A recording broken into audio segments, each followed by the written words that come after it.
Should we Great. turn off our videos? It's up to you. It's up to you.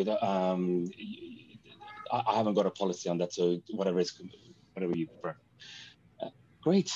Without further delay, everyone, let me introduce you to Gabriel Volpe, who's going to do a talk on what is Nix and how it can improve your Scala projects. Gabriel's a very prominent member of the Scala community, and he has written a very good book on the functional programming within Scala, which I'll let him tell you more about it. Other than that, over to you, Gabriel. Thanks for coming to the talk at SF Scala and SF Nix. Thank you all for organizing and for having me. And yeah, without further ado, let me share my screen. And hello to everyone there. Thank you for tuning in. Good morning, good afternoon, good evening. And yeah, let me share the screen. And yeah, I won't ask the stupid question. Can you see my screen? I'll assume that all of you can see my console, and if something's wrong, please let me know. So the idea today is to introduce Nix, like very small introduction to Nix to everyone who's not familiar with it, and then see like 3 clear benefits that Nix has in Scala projects, specifically aimed to the Scala community. But Nix is much more than that. It can do a lot of things. So hopefully this is like the entrance door where you can enter this magnificent world, and you can take it from there. But basically, just to introduce Nix, all right, let me see. This is the website of NixOS. It's currently being reworked and redesigned. So like, hopefully it's like more beginner friendly now.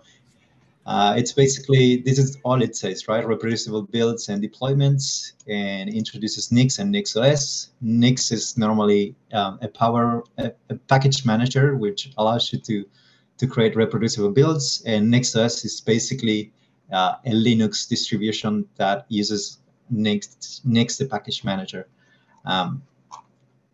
I'm actually giving this talk from NixOS right now, and it's like any other Linux distribution. You can use whatever window manager you prefer. I'm using GNOME. But one thing, I think it's the best way to introduce the benefits of using Nix. It's basically installing software. And I'll give an example, because this is something that always happened to me in the past. And before discovering Nix, it was like, it's like a little bit messy, the situation of how people expect you to have the right version of Java or whatever build tool you need to use to run the software. Like, let's say you start on a new job, and then it is required to install a certain software and on specific versions, and there might be a README file somewhere, a Confluence page or something that it documents that is probably outdated.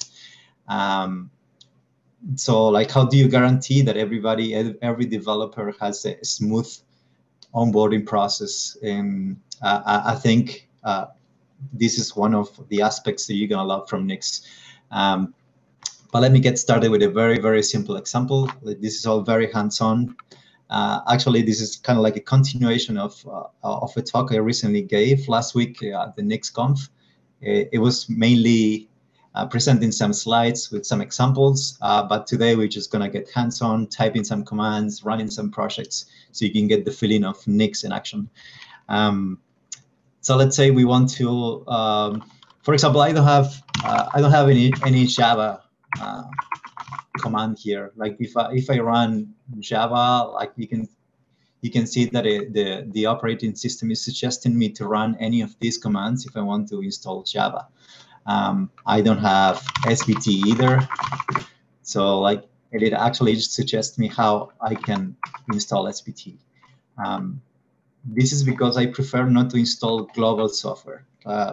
Things like the Java version or the specific SVT version for Scala programs, Scala projects, I think that should be defined per project. So that is the only way that we can guarantee reproducibility across different teams. So If I don't have SPT, I don't have Java, then let's type this again. How do I install it? Well, one of the ways to install Nix is using any of these commands, for example. And let's try it out. Let's see. We want to try the first, right? This will actually install some version of Java. It actually is telling us here is 11.0.7. And we see some strange things here like a hash and something in the Nix store. So we're gonna talk a little bit about this. What does it mean? So it apparently it's installed. So if I run this command, I have Java right now. So that's great. But where does this version come from? What if you type this command in your machine? Is that reproducible? And the answer is actually no. Like the short answer is no. It depends on what channel do you have. Like there's a concept that is called Nix channels, which some people actually it's suggesting that this should be deleted from Nix, and I think I agree, because Nix channels is something like APT in Ubuntu Debian, or like something that it's upstream and it's not reproducible to install software in this way, because it actually installs software kind of like globally. It's still in the store, but it is not reproducible if you want to share different Java versions. So so I can actually delete this. And if I type Java version, no, I didn't delete it. So what is the, I think it's called JDK.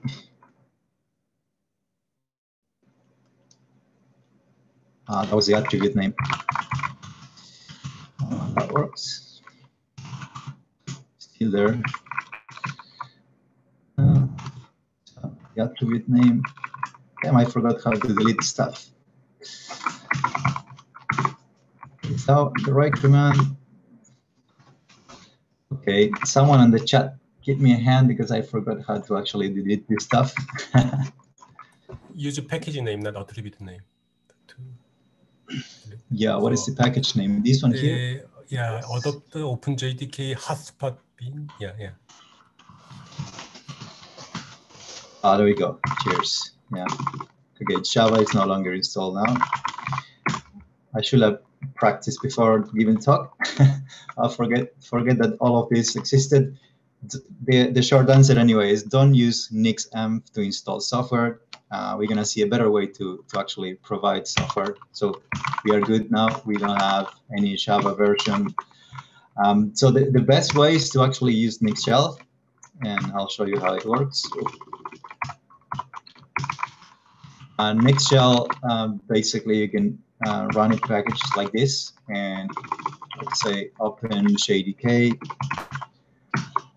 and it'll give me the default JDK version for whatever is on my Nix packages. What is the default?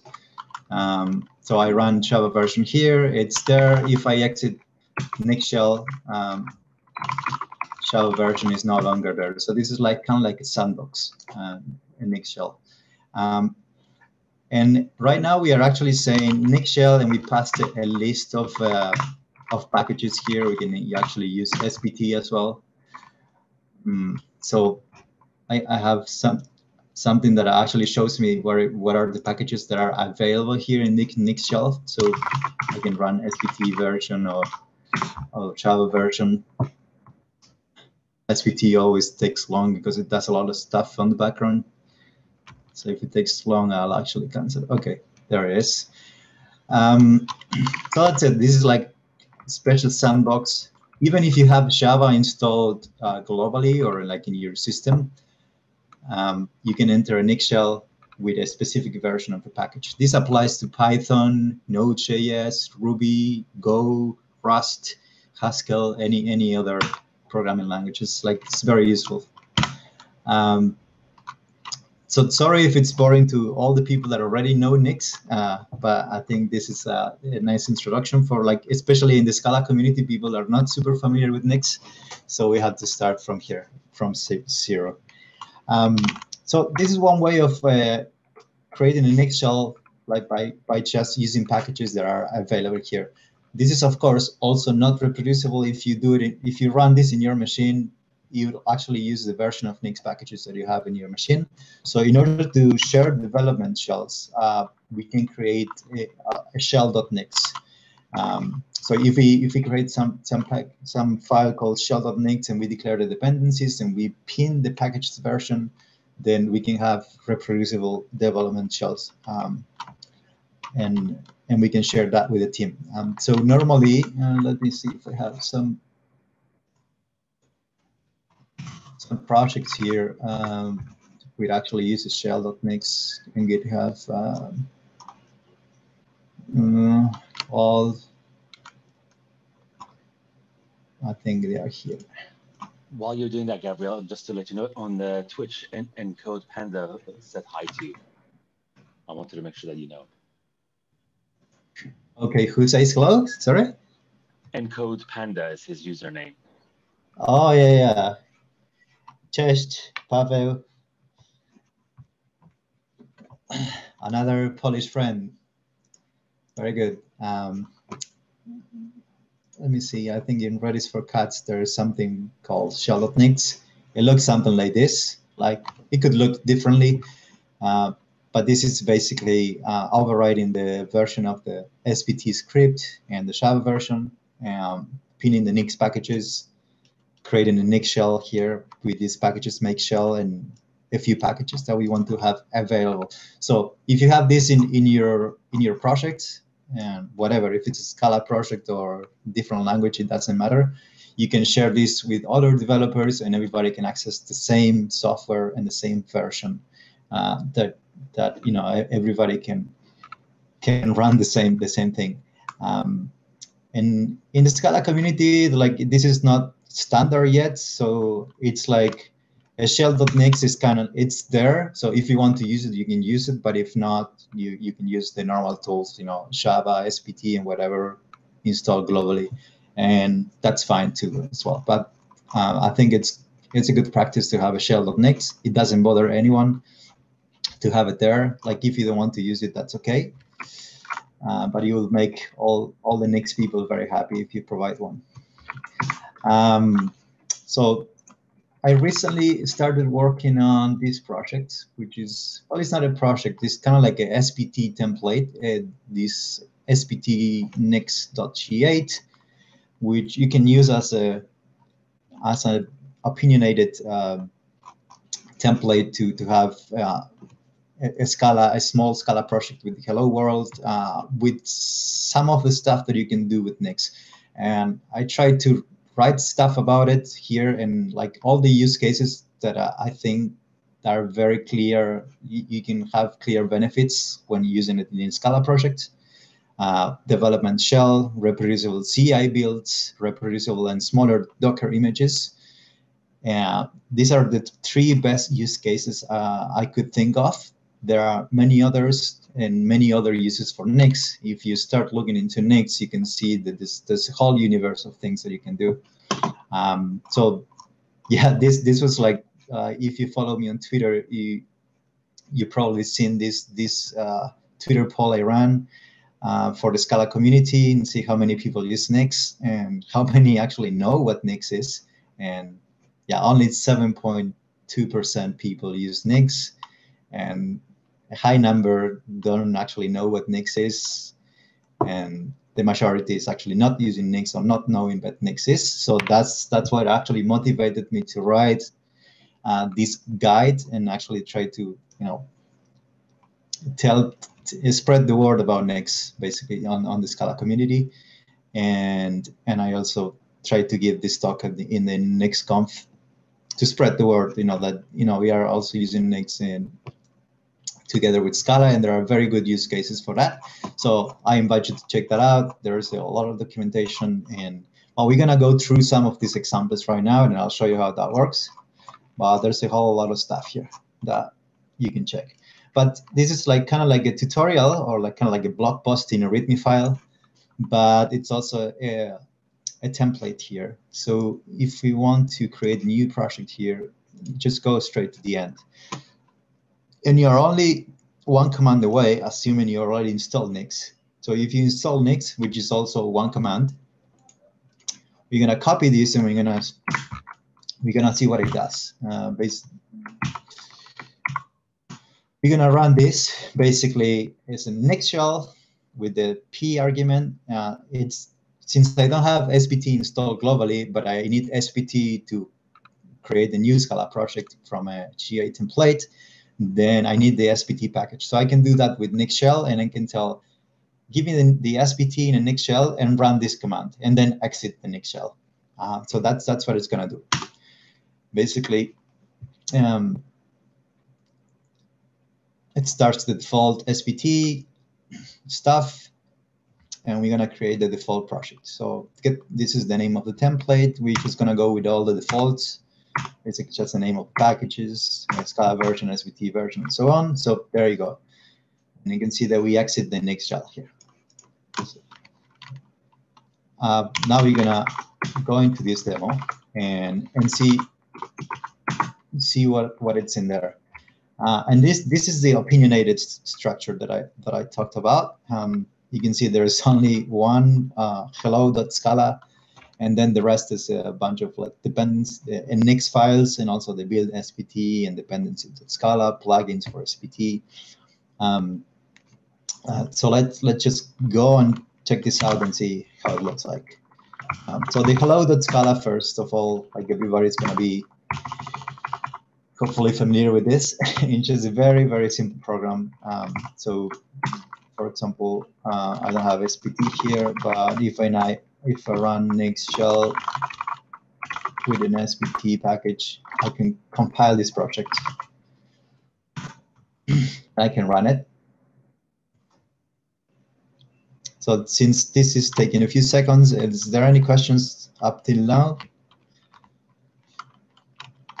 Nope. Okay. I don't see any questions on the Twitch at the moment, unless anyone on Zoom have any questions.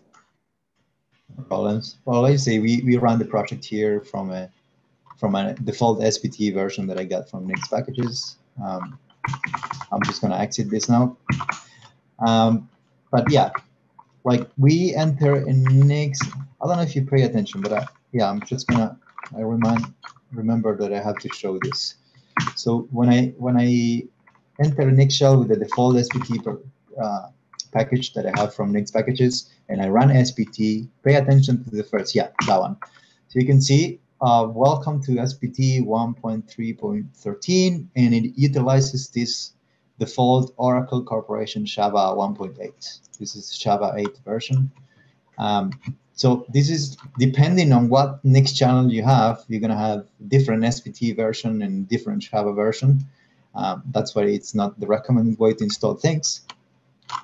But I'm just going to show you, first of all, the Nix files that we have here. So we're going to start with the shell.nix. This is how it looks like. It is very minimalistic, very small, because it is kind of like modularized. We are importing this thing from nix/packages.nix. We're gonna get into details of this before, but let's focus on this first. We say that we have a packages.make shell with a bunch of inputs. So if I just run Nix shell without arguments, it's gonna look for shell.nix in the same directory, and it's gonna actually run and give me the packages that are defined in this file. And you can see that it's unpacking something here. And this is because we are actually pinning the specific versions of Nix packages. That is actually something that guarantees reproducibility. So I'll give you a few seconds, but I want you to try and run, use this template in your machine. Basically head over to the SPT nix.ga project on GitHub and run this command, and then enter the directory for the new project that you created and run Nix shell as well. And we're gonna compare versions. So I'll give you a few seconds and I'll drink some water. And yeah, so hopefully you can run this command and we can compare the versions that we have.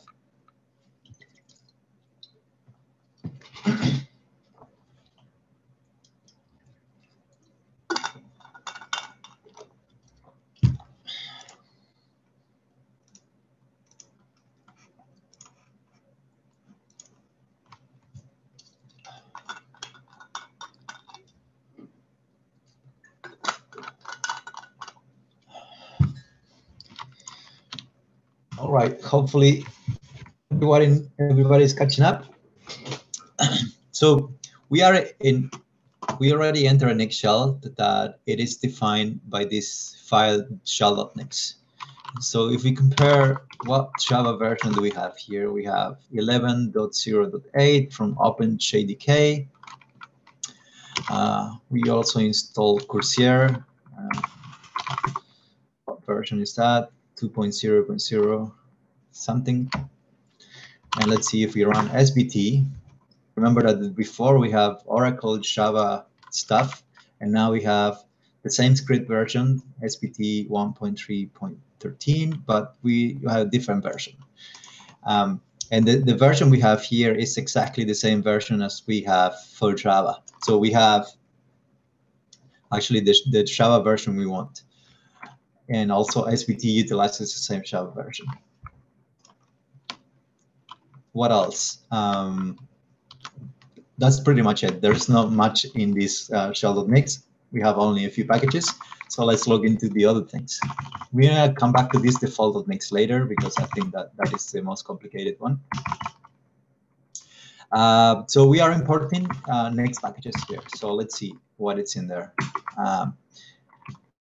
That's also only a few lines. I tried to make it very modular, so like it's easier to document. I'm actually writing more documentation now. This is not what you're gonna get next time. I'm actually adding a lot of comments here in current master. I haven't committed the changes yet because I didn't have time. But the idea is like you have comments line by line and you'll understand what everything does. So let's see what's going on here. This thing at the top, it's actually an argument. And the whole thing, it's just a function that takes this argument. And this is like let bindings and then let in. It's, if you're familiar with Haskell, it's like pretty similar.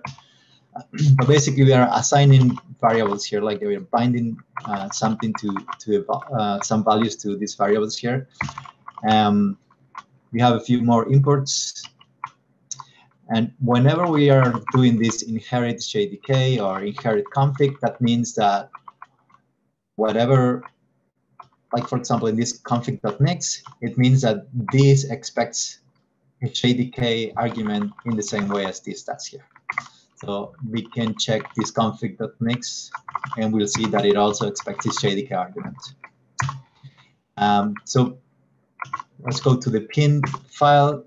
And this is where actually we're defining the version, the exact version that we want to pin so we can make everything reproducible. Like everybody will run this same exact version.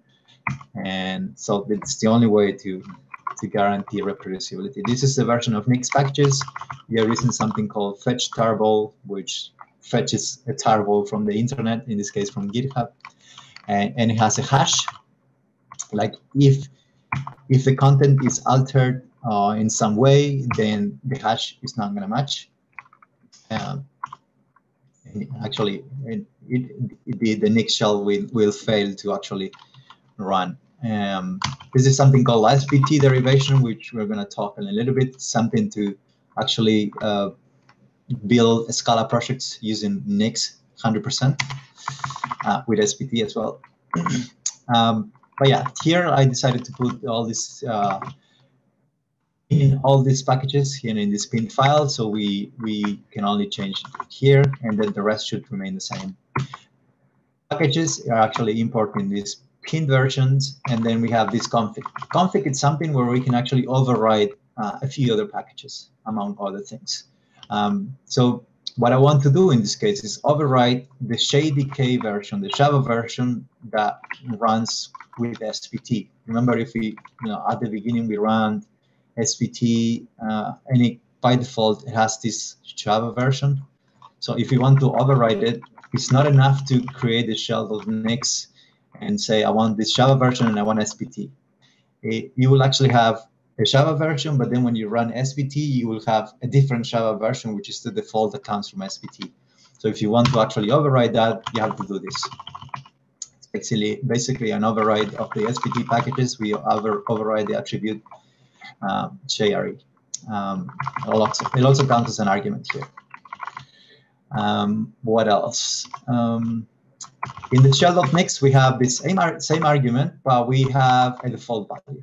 It's a question mark and allows us to give us, if the JDK argument is not specified, then it utilizes this JDK 11 by default. And like we exit the Nix shell here, you can see that if we don't give any arguments, then we are using just the default version.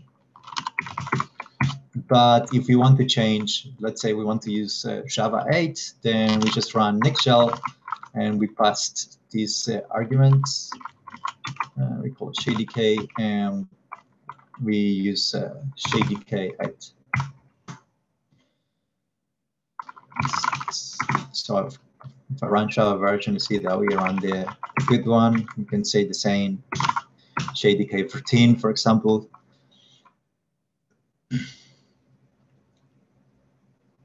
Actually downloading not right now.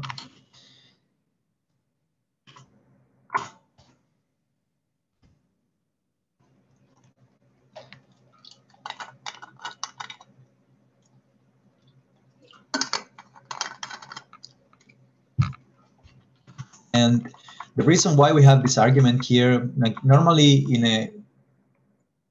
a project at work, for an application, you normally compile your application with a single Java version. So by default at work, for example, we use Java JDK 11. But when you're testing a library or writing a library, you might want to test that it runs with different Java versions and different Scala versions, and you have a matrix of Scala and Java versions to actually verify it compiles and it works with different versions. So that's the reason why we have it here, and it's very useful for libraries. We're using this approach in the Neutron library somewhere here.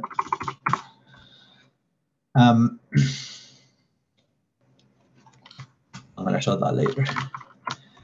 So what else I want to show you? We haven't seen the svt.nix. It's basically the same as shell.nix, except it only has the svt package as a derivation instead of the make shell. You see that there's no make shell here. We're gonna get into this soon. But the real benefit, of having all of this, one thing I didn't mention: if you use GitHub, you can have GitHub Actions and use Nix. And this template actually creates the YAML files for the workflows that you need to run your project on GitHub Actions, and it looks something like this. Basically, we have a single job that runs on a specific Ubuntu version, and we have a matrix of different Java versions, so JDK 8, 11, and 14. You can add whatever Java version you want to test against. And only a few steps. And actually, the caches action here is probably optional. You don't need it if you don't want. But I'll talk about that later. This is the action that install Nix. There are actually two different actions. One is also by caches, it's in the caches repository, and this one is a different one. There's not much difference between the two right now, but I just have this one. I tried both of them, and in different projects, I have one or the other. The interesting part is right here at the end. You can see that we have Nix shell, and we pass this argument string for the JDK argument that we have defined in our Nix shell, and we pass whatever values are defined in this matrix here. And then we run svt compile, and we utilize ci.nix to run this shell. So what is this ci.nix? It is the same. It's just like shell.nix, but only has svt because that's all we need. All we need in the CI build. And I'll show you how this runs. For example, in Neutron, we have something similar. So you can see right here, I like something like this. We have a few more things here, but it actually creates three parallel shops, and it runs them with different Java versions. We are actually also running Docker Compose here and stuff to run Pulsar and stuff, but this is actually using Nexus. You can see it's kind of like the same thing, except this one is runs integration test and so on. It builds the microsite as well. So like I think this is a very good advantage of like using Nix, because you have reproducible development environments. You can share this project anybody using Nix. You guarantee that they run the same SBT version, the same Corsair version, the same Java version. Even if they have installed it globally, when you have a shell.nix defined, you guarantee that they will be compiling your project with the same version. There will be no discrepancies.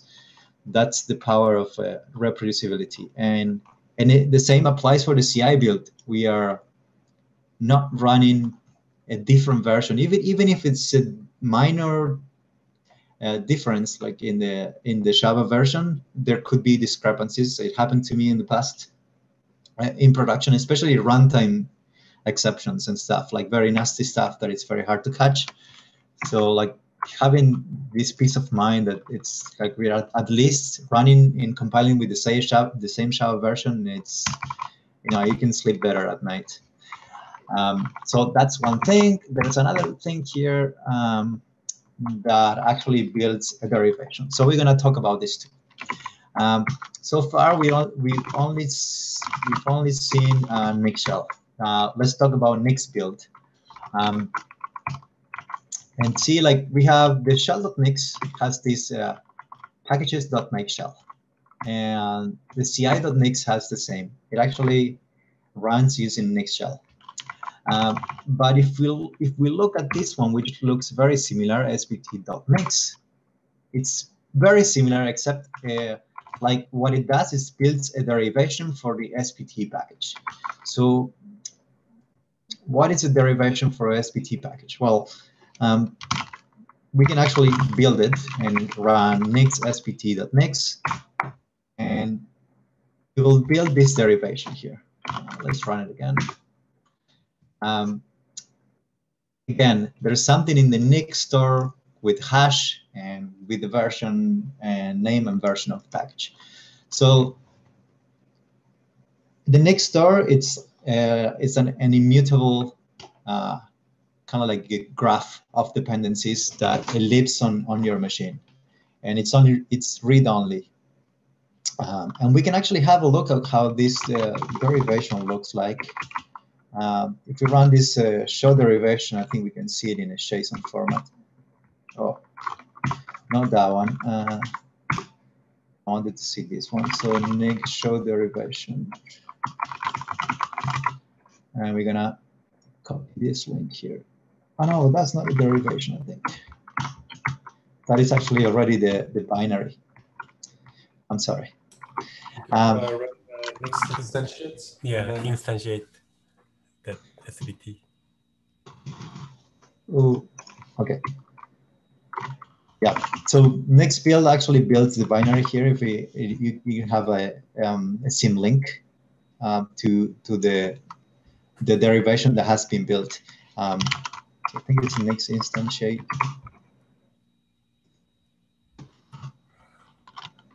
Nix SBT, yeah. Yeah, so this actually builds the derivation, but it doesn't build the package itself. So we can, thank you for the pointer. We can inspect how this derivation looks like. And it's basically a bunch of, like where is this located in the Nix store, the outputs, the inputs derivation, what it depends on, and you can see the Java version here, JDK and other stuff. But it's basically the same SBT version we define and we override here in our config. We are overriding the Java version. And the interesting part is like when we run a Nix build SBT, this generates a binary so we can access by default under result. It's a symlink. So if we run SBT here, it'll work. It's a binary. I'll actually cancel that. And because this is a derivation, and when we can also override, this actually runs with Java 11. But if we wanted to run with SBT with Java 14, for example, we can do the same we do with Nix shell. We pass an argument, say JDK 14, and it'll build this derivation. But you can see it has a different hash. It's different from this one. This one is the default using JDK 11. This one uses JDK 14. So if we go and run the new result that has been symlinked again, you can see that it's using Java 14 again. So because in the CI build, we use 3 different Java versions, and this is the binary that we are building. There are 3 different binaries generated for SBT. This is something that we can cache, and so like nobody else has to rebuild this again. For example, if we are sharing this project with other teammates, they can use a binary cache to pull the binary that we already built or that the CI build has built by default, and we don't have to build that again. But you are free to not use the binary cache, but you will have to build this again in your machine. And for SBT specifically, there's not a big difference. But if you are a Haskell developer, it makes a huge difference in Haskell when you have to build a huge amount of packages. Sometimes it can take hours. No kidding. So it's very, very common practice to use a binary cache, and there's a service called Cachex that I'm using here, and it's also provided in this template. It's a binary cache for Nix, and so whenever we build something like we run this, and I can say Cachex push and the name of my cache. You need to actually log in with Cachex in your machine and have a few keys, but then it actually works. Only to push, but to actually pull to use a cache, you can only say cachex.use and the name of the cache, for example. Like I have one for Neutron, and that's it. So this is like why we have this spt.nix .yaml file for the GitHub workflows. Every time we change anything here under the Nix folder, so let's say we update the Nix packages version, we want to use the latest unstable from today, for example, and we will try to build this derivation. So that would actually happen in the CI build, and then we'll push to the binary cache by default. So then when we use if you use this binary cache, we don't have to build it in our machines. That's something that is going to happen in the CI build. So that's all about building SBT as a derivation and shell.nix. So if you have any questions, like interrupt me at any time. But if not, I'm just going to continue and talk about the other stuff that is interesting here. Basically building Docker images using Nix. Is there a question there? No, I hear noises. Yeah, if we use the public cache server like Cachex, then what is your strategy to handle the secret? To handle the secret, we like if you use it in GitHub Actions, you can just use a GitHub secret and set the token in there. Like for example, here, if I go to settings, there's a secret section here, and you can see I have a Cachex signing key here. You basically put it in there, and actually you can write it once, but you cannot read it back. So anybody with admin permissions cannot read it. So like it's actually pretty safe to use it here. That's only if you want to push binaries from GitHub Actions. But if you don't need to do that, then you don't even need to do that. It only suffices with one person pushing to the binary cache, and then the rest will just benefit from pulling packages, the binaries that we already built, so they don't have to rebuild it in their machines. So like mostly either the CI build or one person only has the secrets, and it's a good practice to have it in the CI build, because if you are in a company, in a team, and one person has the secrets in their machine and they leave the company, and then you're all screwed up, right? So it's better to share it, to have it in the CI build and having that managed somehow. Like there are different strategies to manage secrets, but that is very much out of the scope of the talk. But in the same way you manage different other secrets, you can put it wherever. Just make sure that it's accessible to the team, at least to two persons with admin rights and access to the infrastructure, and they can decode it from somewhere. But yeah, that's pretty much it. Thank you. No worries. And so that's GitHub Actions. I actually really like GitHub Actions. It's a pity that we cannot use it at work. We are using GitLab runners, and it's a nightmare. It's very slow. Not saying that GitHub Actions is perfect either, but I really like it. Okay, Docker. There is a docker.nix file here that we haven't talked about yet. But what is interesting about building Docker images using Nix, first of all, it's very easy. It only takes a few lines of code. It doesn't take longer than this.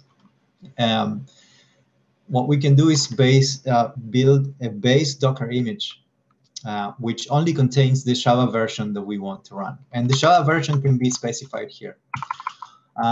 If we want to have the same exact Java version that we use to compile and run the projects in the CI build, then we can use JDK. But if we want to make it a little bit smaller, we can just use the JRE, because we don't need to compile stuff in Docker. We only need to run it.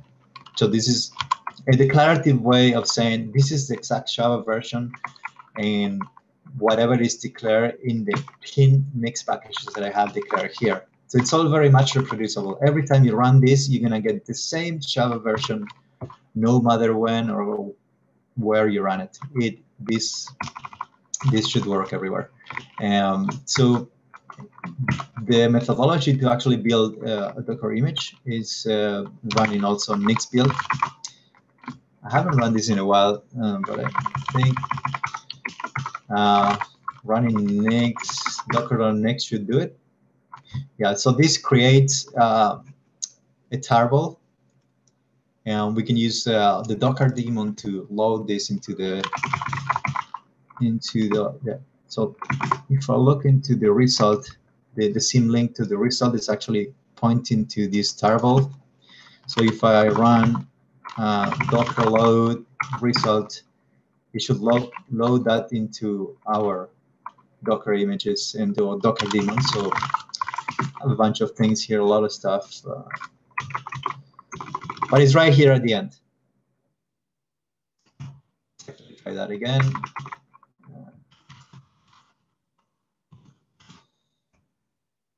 It's this one right here. It actually weighs 163 megabytes and has some kind of hash. And you see this one, it says it's been built 50 years ago, and like everybody used to Docker, you know, it's like, what the hell is that?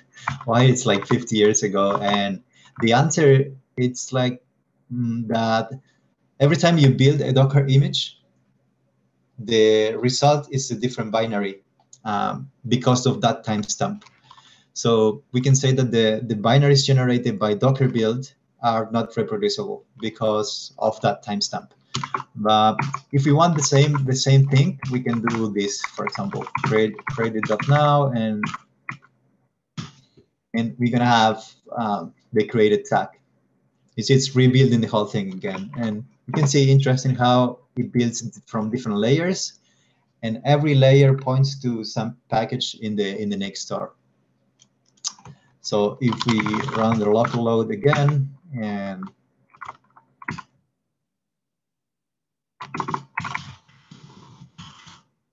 images, and now we say it's been built 25 seconds ago. So this is kind of like a trade-off. If you want to have this timestamp here, then when it's been built, but lose the reproducibility of the binary, then that is a trade-off that you could accept or not. I personally don't really care about that timestamp, so normally just remove that, and it's always 50 years ago. So yeah, that's how we build Docker images. Basically, this only has the Java version. Now we're gonna see how we can build the application to be deployed using this Docker image. But is there any question there? I hear the microphone. I was just about to ask what you just said. So. Okay, yeah, cool. I read your mind there. Yeah. But let's go to the build SPT. We've seen enough Nix, so this is like a little bit of familiar stuff for the Scala developers. Scala version, organization, whatever. These are all the defaults, and we have a single project. As we've seen before, there's only a hello.scala there. And hold on a second. So we are using a plugin here for the default plugin in SPT, which is called SPT Native Packager. I also added the SPT Topolcat flags for the Scala compiler. But I think SPT Native Packagers is kind of like the de facto building tool for Scala, and whenever you use SPT as the building tool. So I think it's very important to show how it integrates with Nix and how you can still keep using the same tools, but actually try to have that smaller starting Docker image with Java version that you want as the starting point. And this is all it takes. Basically, we have enabled the plugins, Java app packaging, and the Docker plugin, and we apply this bunch of settings. So in these settings, what we are doing, we overriding the Docker commands, and we say we're going to use this base JRE Docker image that we created, that it's actually right here. And then we're just going to copy the jar, all the libraries, the dependencies, and we're going to copy our application stuff.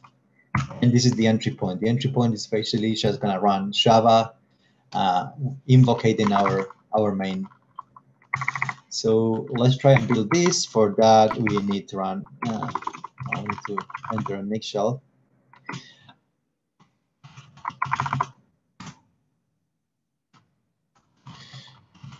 So we need to run SPT. I think it's the usual command. It's something like Docker stuff.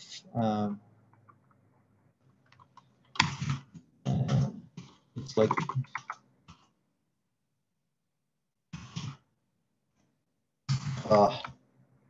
ooh.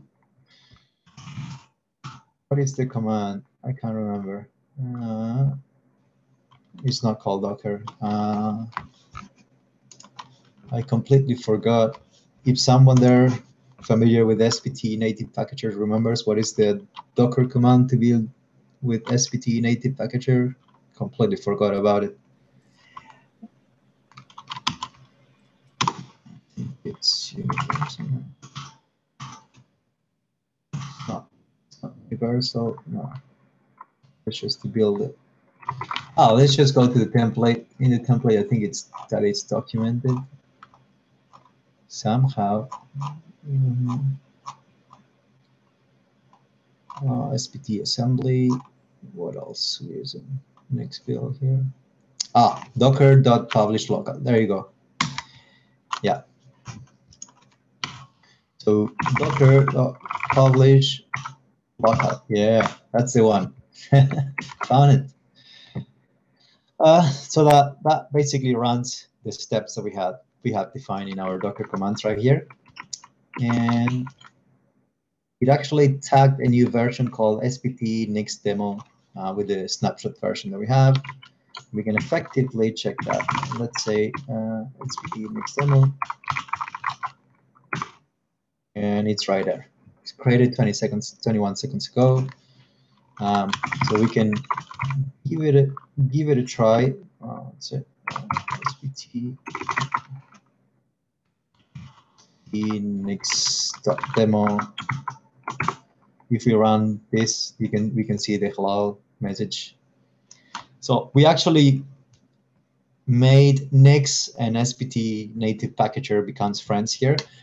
We still use native packager to build the Docker images using SPT as we always do, but we make sure that the Java version we use, it's actually defined using Nix, so we can guarantee reproducibility right there. And another cool surprise is that at least like what I found so far, if you look in Docker Hub and all these Alpine Docker images using Java and the light versions, even the light versions are even heavier than the one generated by Nix. So in addition to have reproducible Docker images, you have smaller Docker images, which was a nice surprise as well. So there's double reason there to use this approach. So this is the approach using SPT native packagers. This is the default that I actually recommend for most people getting started with Nix. And there are a few other examples here. For example, at work, we use the mill build tool. We don't use SPT, so we are missing out from all this stuff. We don't have SPT native packager or stuff. But there's an example here that shows how you can use SPT Nix assembly and packages, like how you can use SPT assembly, basically, instead of SPT native packager. SPT assembly, for those who don't know, it just creates a fat char, basically an Uber char, with all the dependencies embedded in the same char. So you have a single char to run, and that's very easy to package using Nix. And yeah, there's an example here in the template, and it is not only a template. There's also a lot of different examples here using assembly, native custom, and a few other things. So yeah, check that out. Like, just download the project. In addition to play around with the template, you can also clone the whole repository here and run the project that are under modules here and see how they are configured. There's a bunch of examples there. And yeah, if you see something wrong, if you see something that doesn't make sense, make sure you raise an issue on GitHub or ping me somewhere else. And let's try to make this better. And this is one example. We show SPT native packager using the Docker images built using Nix. There's the final one here that I'm going to show you, which is a little bit more complex, but it utilizes a project that is called SPT Derivation by Francesco Zanini. Actually, quite new, but it works pretty nicely. And yeah, you can read about it here, but I'll show you just a quick example of how it works. And actually, if you use the template, you're going to have this default.nix that actually utilizes SPT derivation. We've seen before in our pin.nix that we have this project here. So we are actually pinning the version of SPT derivation we use with a specific commit hash and a SHA-256. So let's have a look at this file. This is, again, we have a JDK argument here with the default value. And this is actually building the whole Scala project using Nix, nothing else. Well, it runs SPT under the hood, but the way we build it, we don't even have to run SPT. Right, so has a few stuff here, but instead of like just going through it, let's just run it first. Basically, if we run Nix build without argument, it's gonna look for this default.nix in our directory, and it's gonna try to build that. So this is what we're gonna do now. Like the first time, if you didn't run it, it actually downloads a few packages if you are new and actually storing that in the Nix store, but subsequent times it's gonna be much faster. So we can, if it takes a while, we can leave it running there. Another important stuff is that for all the people that are using Nix in a different distribution or in macOS and stuff, it's very important to remember to clean the Nix store, because it actually grows very quickly and it consumes a lot of space. And like we have to remind people to actually run the garbage collector. There's something called I can't even remember the command, but it's something like Nix Nix collect garbage. Collect garbage or stuff. I have it run it automatically, so I don't. Yeah, Nix collect garbage and stuff. I have it run it automatically for me every Saturday, so I don't have to remember about this stuff. But if you use NixOS, that's like one of the perks that you have, right? So you can. I'll show you how that looks. And Gabriel, on the Twitch chat, people are asking how you would use Nix with IntelliJ. For example, if you want to use different versions per project, how do you switch in IntelliJ to the different versions? Is there a clever way of doing that? I'm not really familiar with IntelliJ. How does it pick up the Java version? Does it take it from the environment variable? Or how does it so?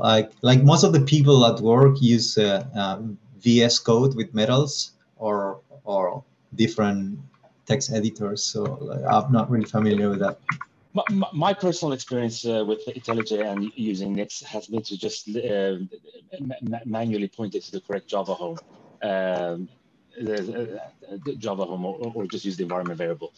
But I haven't used anything fancy like their end or anything like that with IntelliJ, so I can't comment if there's anything sophisticated. I'll just throw a mention it.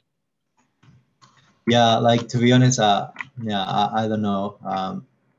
I'll need to know how IntelliJ picks up the Java version and stuff, but other than that, I don't know. But if you can actually fire like spin up an IntelliJ idea from the terminal, like let's say that you are in a Nix shell, so like you have the Java versions right there, and you can just like I don't know run idea or whatever.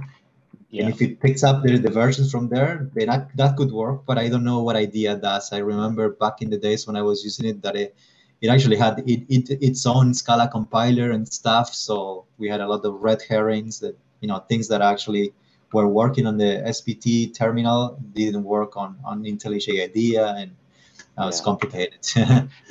just thinking out loud, you could probably create a shell.nix or a default.nix for your project, and then in there make sure that the Java home is set appropriately, and then IntelliJ could pick up that Java home from the environment variable, and then you start from the command line, like you said, yeah.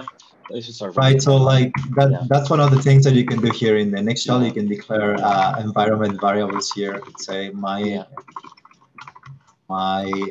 and variable equals blah blah blah, and that will be picked up in the environment too. Exactly, and then and then after you've done Nix shell, you can just start idea from the command line and hopefully have it pick up that environment variable as the overriding Java home. Right. Yeah. That could work. I think it's a question of experimenting and see how that works. Sorry to interrupt you. I just want to make sure that question doesn't go unanswered. Yeah.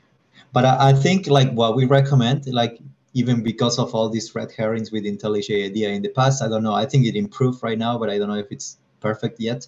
And even with metals and VS Code, sometimes it's not perfect. So like we embraced, just compiling the project from the terminal always. So like from the Nix shell, you run the SPT and run the commands from SPT basically, at least before pushing. Like make sure that it compiles with the SPT and Java version that you have defined there. But then as using for editor, like it will probably work with any Java version and stuff. So, so we run Nix build. You could see it took quite a while because I had to pull a lot of dependencies and stuff. And it finally created this thing here, like that it should be pointing here, result. So I think if we run this result, we should have a binary there. Yeah, and it's called. So if I run Nix build again, this is already built, so it won't actually rebuild it. So, but let's modify something in the code. Hello. There's a world. Oops. What am I doing?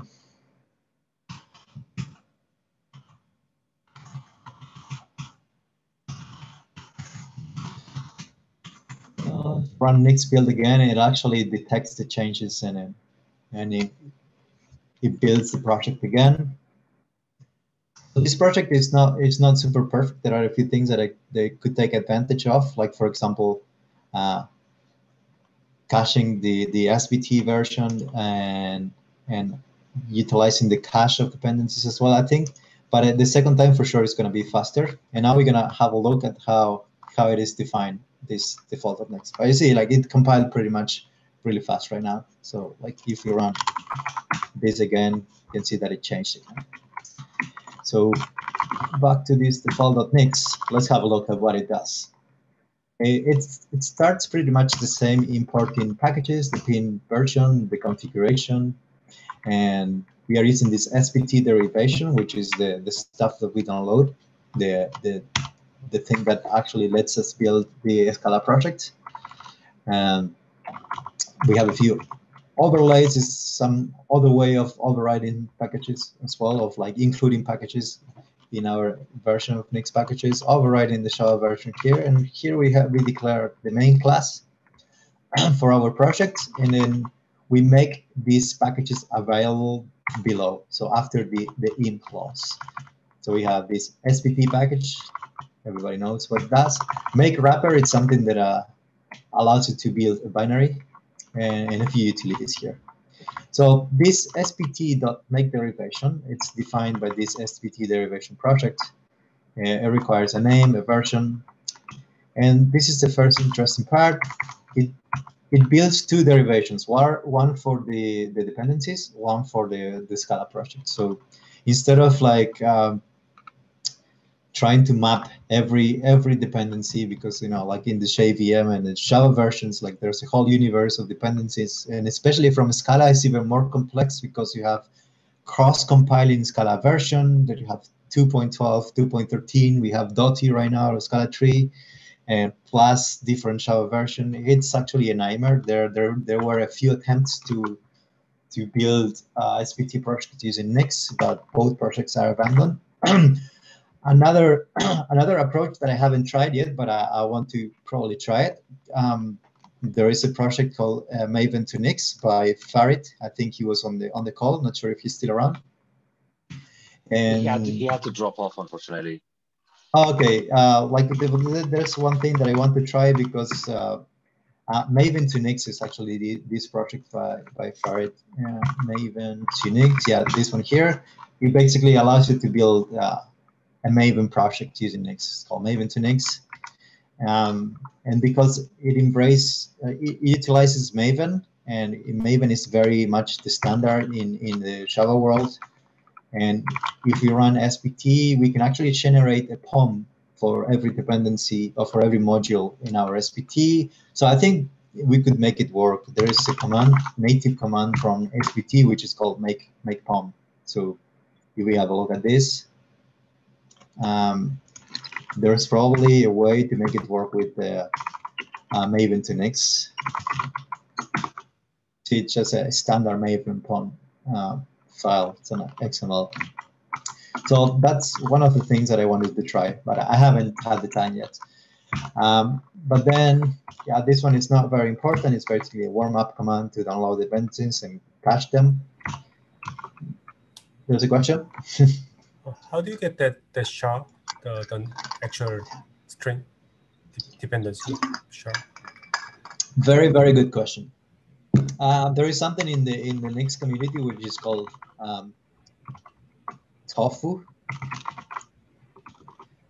TOFU, which means trust on first use. Okay. Oh, I'm not in Scala. Okay. I wish I had known about that sooner. Very good. Yeah. So like normally whenever you start a new project, you don't know this hash, and specifically for SVT derivation, it's quite complicated. But for example, if you want to know the hash for this package, which is SHA-256, it's very easy to get it. For that, we just run something called Nix prefetched unpack, because it's a stable, and if we run that, we should get the same hash. And you can see it here, right? So this is how we get it for packages. The same with Nix packages or any other table. If it's a binary or if it's not a table, you can remove this unpack and you will get the different hash as well. But specifically for these dependencies, we normally do something like enter anything, like something that is valid, like that. Right, so like a bunch of zeros, it has to match the length of the thing, and then we try to compile it. And then Nix is gonna tell us that we got this hash, but you expected this one, so it's not gonna compile. And pretty much what we're gonna do, we're just gonna copy paste it from the terminal and replace it there, and we're gonna use that one. So that's the concept of trust on first use. For some things, it's very easy to compute, but for specifically SVT derivation, it's not very easy. So that's a recommendation. But then, yeah, I'll let it compile down there. No worries. Native build inputs is something that we're gonna need for building our binary, and this is pretty much actually declaring where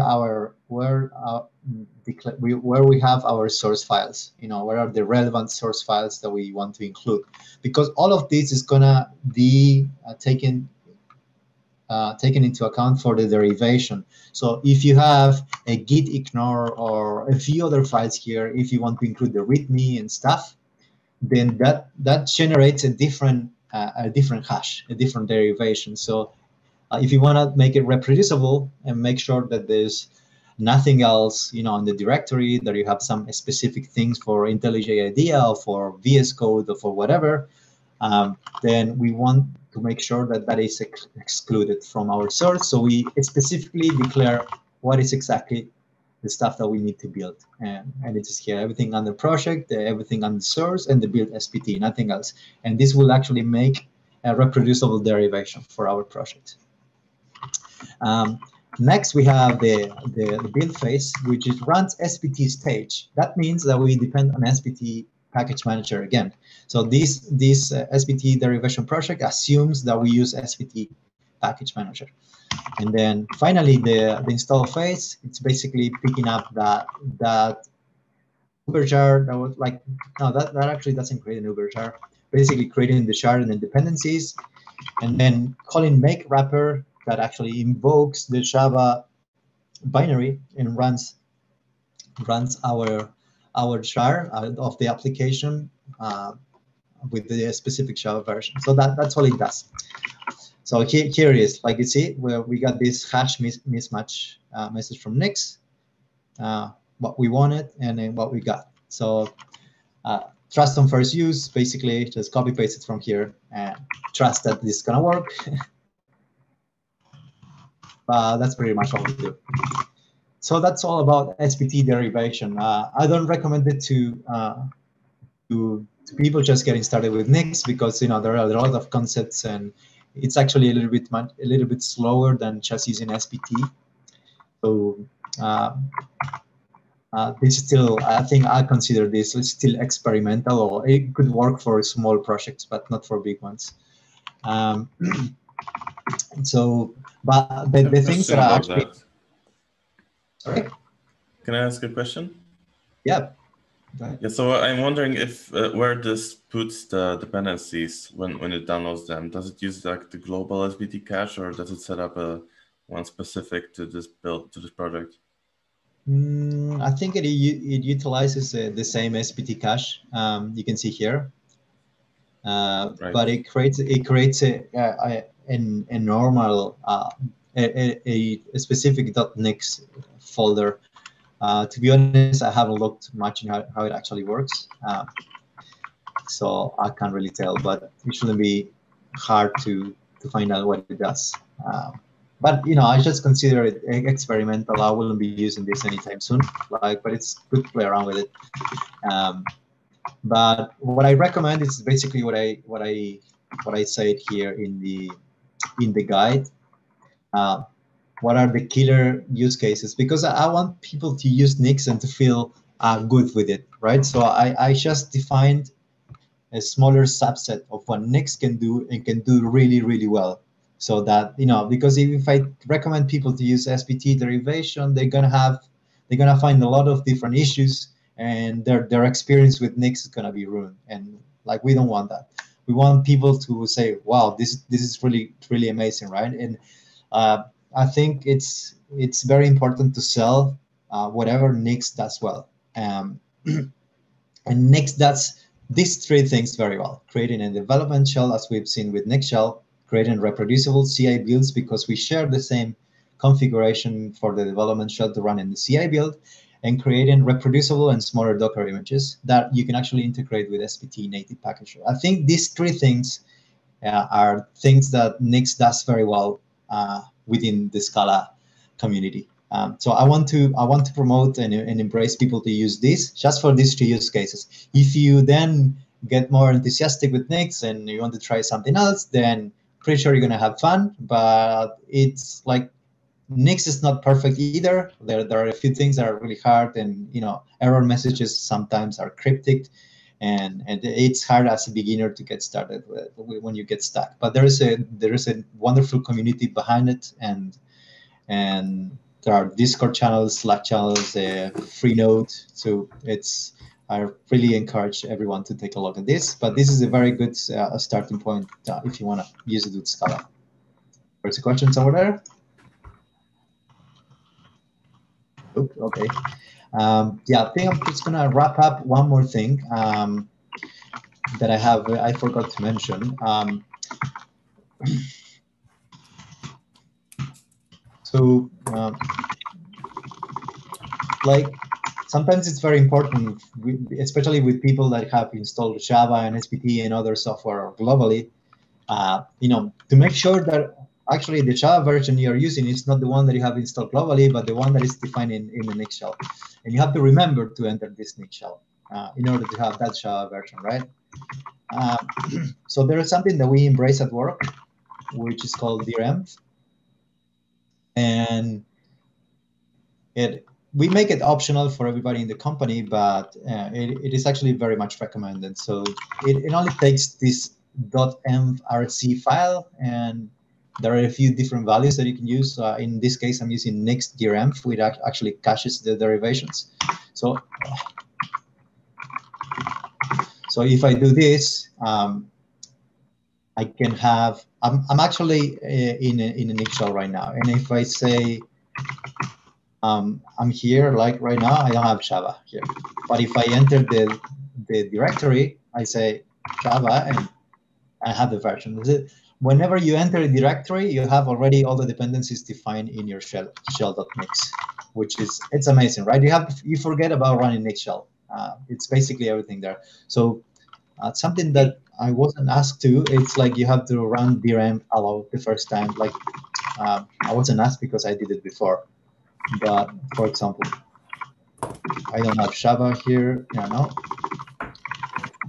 If I go here, you see that I don't have I'm not in a Nix shell. I don't have Java because you have to allow it. You have to run this command first, and then it runs there. So this one is very useful to me, and I think I recommend its use. But whenever you're getting started, it takes an extra step to actually install DRM and set it up in your machine. So we make it optional. But yeah, I recommend its use. If I'm not mistaken, DRM is actually created by Jonas, who's on this Zoom call with us. He's still there. Yeah, thank you. Thank you very much, Jonas for that. Yeah, I was having a hard time associating your real name with your handle on the internet, so that's good to make the connection.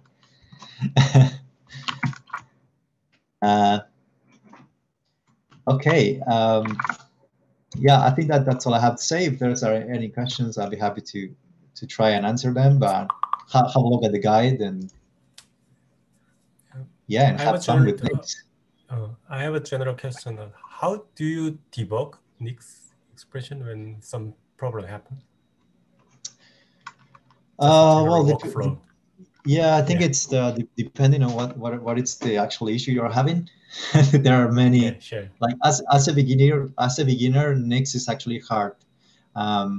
Now my experience using Nix is also like getting started, constantly bumping into issues. It's not very easy, especially when you find errors. So that's why I only specifically for Scala people, I only recommend this subset, because nothing can go wrong, or if something goes wrong, it's just very small stuff. Another thing that I didn't mention is at work we have people using Mac OS and Linux. So we share the same shell.nix, and some packages are actually specific for Mac, specific for Linux. So for that, you have to declare it. But we have a few packages for that. And yeah, I don't have a Mac, so I cannot test that. But I have some teammates and say, hey, can you run the Nix shell or the Nix build and see if that works on your machine? And try to make it reproducible. But that is the only difference we have. Like some people are on Mac and Linux, but we try to make it work for everyone. But coming back to your question, yeah, whenever something goes wrong, what do you do? I think with time you start to learn how to read error messages. And okay, let me share my screen again. Like one thing, because when you're starting with Nix, you want to play around with, you want to get familiar with the Nix the language, right? So if you you want to be, okay, I have it open somewhere. Yeah. If you want to be able to get familiar with the syntax, and if something goes wrong here, and if you are used to autocompletion and text editors and yeah, mainly to IDEs, like actually have autocompletion and type checking, there's nothing like that on Nix, unfortunately, yet. So you're gonna have to learn the syntax. That's why I don't actually recommend that right now. To unless you really want to get into it, then it's by all means, it's go ahead and learn it. But there's gonna be a lot of walls you're gonna hit. But something very useful is the Nix REPL. Nix REPL, you can just come around and run Nix commands here. We can run Nix packages, for example, and have the packages available here. And you can run anything that you run here, assign variables and so on. So whenever you want to play around and see how recursion works in Nix or how stuff, you can evaluate something very quickly on the REPL. But then, yeah, let's say we want to let's generate an error here and see. Let's see what kind of. This one is very complex, so I'm not going to show it. But let's say that we forget semicolon here. I have some linter here, so it actually lets me know here. But